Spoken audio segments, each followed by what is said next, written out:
네, 반갑습니다. 이렇게 아주 귀중한 자리에 저를 초청해 주시고 제가 내년도 예산에 대해서 의견을 얘기할 수 있는 그런 기회를 갖게 되어서 아주 영광스럽게 생각을 합니다.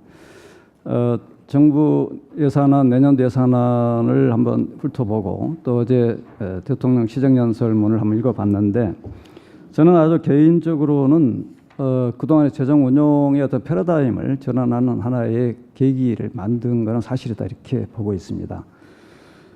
제가 35년 동안 재정에 대해서 강의를 했는데 그때 제가 가진 결론을 여기 마사 누스바움이라고 하는 사람의 그 글을 인용을 했습니다. 시적정의라고 하는 거기에 한 건 한번 읽어보겠습니다. 이게 제가 주장하고자 하는 그런 이야기이기 때문에 예산을 숫자로만 보면 우리의 삶의 중요한 부분을 간과하며 타인의 아픔에 공감하고 분노하지 못한다.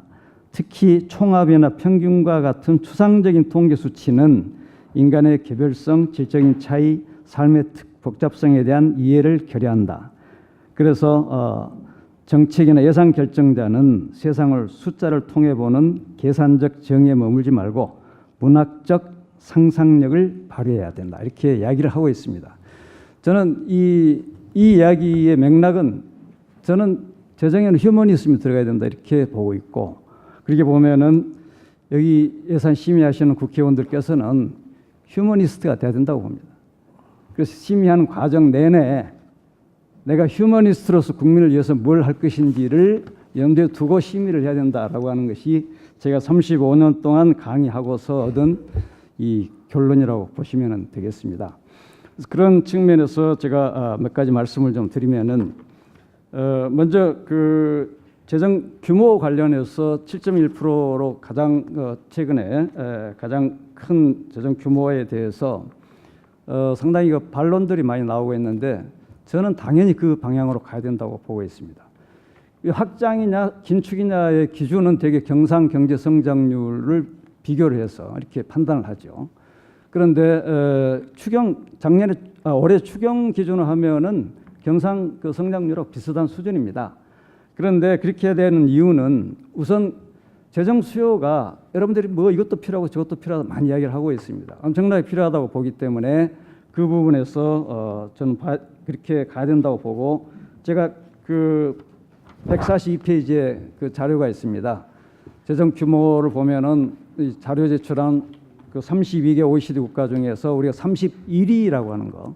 그 다음 페이지에 같은 페이지에 그 자료 그 사각형으로 되어 있는 것은 제가 만든 그림입니다만은 그 16분면으로 나눴을 때 우리가 재정 규모하고 복지 규모를 봤을 때는 맨 왼쪽 끝머리에 있습니다. GDP 11위의 국가가 여기에 머물러 있는 것은 우리가 진정한 복지 국가라고 볼 수 있느냐에 관한 그 이야기를 할 수 있다 그런 말씀을 드리고요.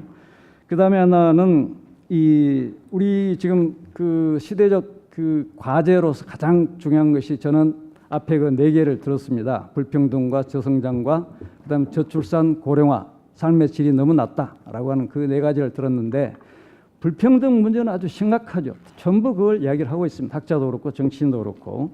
근데 재정이 이 불평등 문제에 어느 정도 기여를 하느냐 가장 중요한 지표 하나가 재정의 소득 지원배 기능입니다. 그 부분을 보면은 제가 143페이지 그 그림 OECD에서 나온 자료입니다만은 OECD 국가 전부를 이 그림으로 그렸습니다. 우리가 소득 지원배 기능이 제일 약하다라고 하는 원점에 가까울수록 약하다라고 하는 그런 이야기인데 그런 내용입니다. 그 이유는 이 조세의 누진성도 떨어지지만 소위 그 전체 재정 규모가 너무 작기 때문에 그렇다 하는 그 이유입니다. 재정 규모를 늘려야 될 하나의 그 논거가 된다고 볼 수 있겠습니다. 그 다음에 하나는 그 이제 그 재정 건전성 관련된 이야기로는 건전성을 방어하려고 상당히 그 애를 쓰신 그런 모습이 보이는데 중기적 어떤 재정 전망 같은 경우에 보면은 상당히 그 확대될 가능성이 많은 것으로 보여집니다. 특히 조세 부담률은 후반부 국가 재정 운용 계획에 보면 19.9%로 고정을 시켜놨어요. 그래서 그런 면에서 보면은 이 부분은 이 재원을 마련하는 조세 개혁의 어떤 그 플랜을 만들어야 되지 않느냐 하는 그런 생각을 하고 있고요. 그다음에 이 분야별 그 재정과 관련해서 공공 일자리하고 아동 수당만 잠깐 이야기를 좀 하겠습니다. 공공 일자리 부분도 상당히 부정적으로 보시는데 공공이라고 할 때 일반직 공무원으로 그 보시면 안 되겠죠. 여기 공무원들은 지금 현장 그 고객들하고 직접 접촉하는 공무원들을 이야기합니다. 그걸 행정학에서는 스트리트 레벨 이 뷰로크라스 또는 뷰로크라시라고 이야기하는데 이 번역을 일선 공무원 이렇게 번역한 사람, 일선 공무원이라고 번역한 사람이 있습니다만은 저는 대민 서비스 공무원이라고 봅니다. 그래서 경찰, 소방, 또는 교사, 보육교사, 간호사 이런 참 그런 분들이 거기에 해당되는 분들인데 저는 그게 왜 필요한지 안 한지를 먼저 국회의원들이 따지고 필요하다고 하면은 그 부분을 어떻게 재원을 마련해서 할 것인가로 저는 접근을 해야 된다고 봅니다. 그런 의미에서 저는 국회의원들이 특히 예결위 의원들께서 집배원이나 소방대원을 하루나 한 이틀 정도 경험을 한번 해보시면 어떨까? 이게 필요한지 안 한지를 판단하는 저는 그 부분에서 해야 된다 안 해야 된다 이야기를 하셔야지 자꾸 돈 이야기를 꺼내면서 이야기하는 것은 좀 문제가 있다 그런 말씀을 드리고요. 그다음에 이제 아동수당은 지금 최초로 도입하는 복지 그 제도 중에 하나인데 이 아동수당이라고 하는 것은 특히 그 저출산 문제와 연결돼서 상당히 중요한 그런 역할을 하고 있습니다. 선진국 경우에 지금 5세까지의 1인당 10만 원을 주기로 돼 있는데 저는 그걸 설계를 할 때 첫째, 둘째, 셋째 이렇게 차등을 해야 된다고 봅니다. 차등을 해야 되고 그다음에 5세에서 최소 12세까지는 중기적으로 확대를 해야 된다 이렇게 보고 있고요. 그리고 주면은 무슨 바우처로 주자 무슨 그 시장 재래시장 구매권을 주자 이렇게 얘기하는데 저는 현금으로 줘야 된다고 봅니다. 이 현금 이전 지출 쪽이 상당히 그 복지 쪽에 효과가 크다라고 하는 것들이 요즘에 그 연구물로 많이 나오고 있기 때문에 그 말씀을 드리고자 하고 그다음에 마지막 그 작은 문제로 두 가지만 이야기를 하겠는데 하나가 그 재정 운영 시스템 관련해서 국민참여예산제도하고 재정 정보 공개를 지금 계획을 하겠다 이야기를 하셨는데 특히 재정 정보 공개 쪽에서는 저는 납세 정보는 반드시 좀 국세기본법을 바꿔서 국민들이 쉽게 접할 수 있는 이 공개돼야 된다고 봅니다. 이 부분이 아마 재원을 좀 세수를 올리는 데도 기여할 것으로 보고 있고요. 그다음에 국민소송제 이게 방산비리니 원전비리니 자원외교니 해서 엄청난 이 낭비를 하고 있는데 국민들이 감시를 할 수 있는 그 시스템을 만들어줘야 됩니다.